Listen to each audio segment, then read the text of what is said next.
Hello viewers, welcome to the Ed Wolver channel. I am Ed Wolver, and here's the end of an era.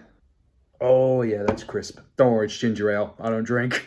Now this video is going to be a few days late. Everything that's been said about this has been said, but me being me, I knew if I didn't do a video on it, I would probably go crazy.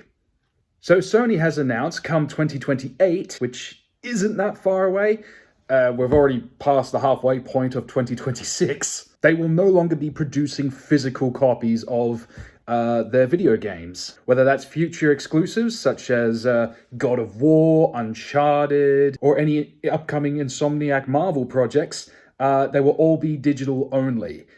And this is bad. PlayStation will no longer be making the physical discs. Now, this, if I'm honest, isn't something unexpected. We kind of anticipated as such with this like digital age and everything going on.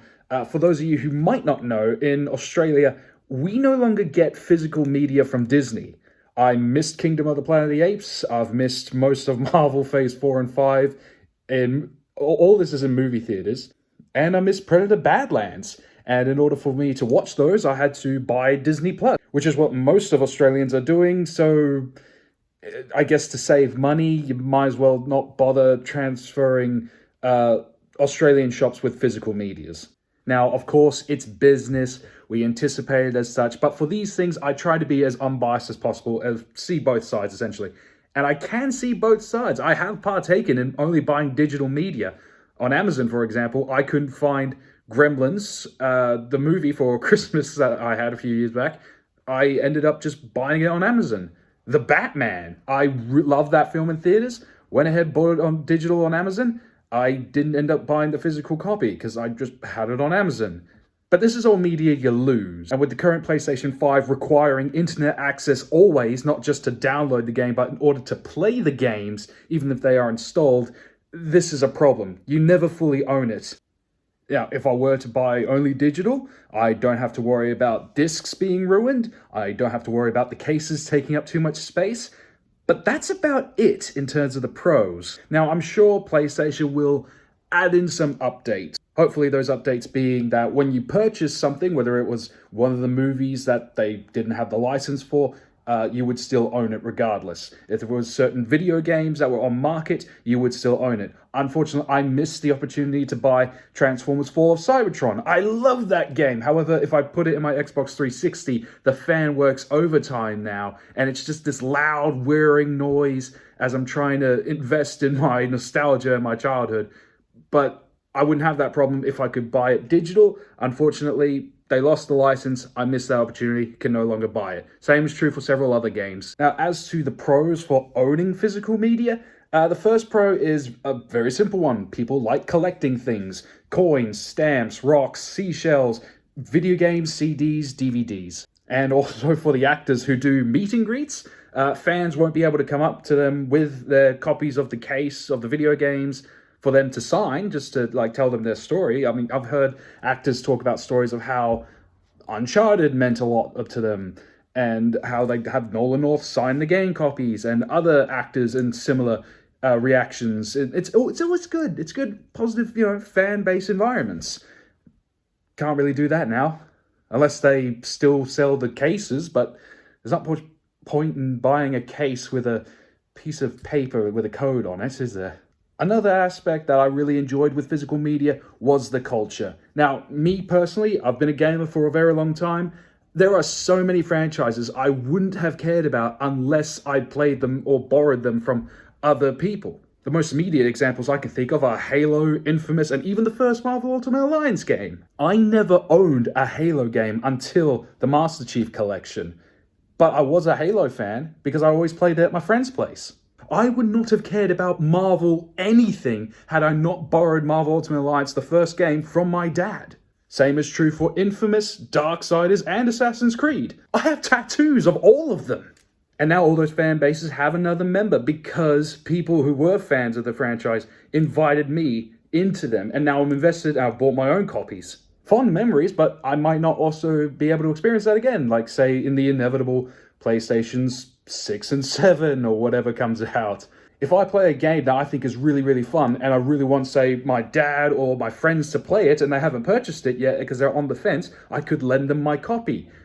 Now I can't. So we have to risk spending $100 on a game that we might not enjoy. And even if we do enjoy it, again, no guarantee that we fully own the game. It's hard to see it as anything but corporate, but again, it's business, and tragically, I do understand it. Follow where the money is. If no one's buying the physical media, if no one's going out to their stores, and they're just buying it online, might as well. But I still don't like it. Now, let's be honest, modern gaming kinda sucks now. You get the good gems here and there. God of War Ragnarok, I love. There are several other games that came out quite recently that I do enjoy. And there are several games coming out that I'm looking forward to. I'm really looking forward to Insomniac's take on Wolverine. I'm really looking forward to God of War Laufey.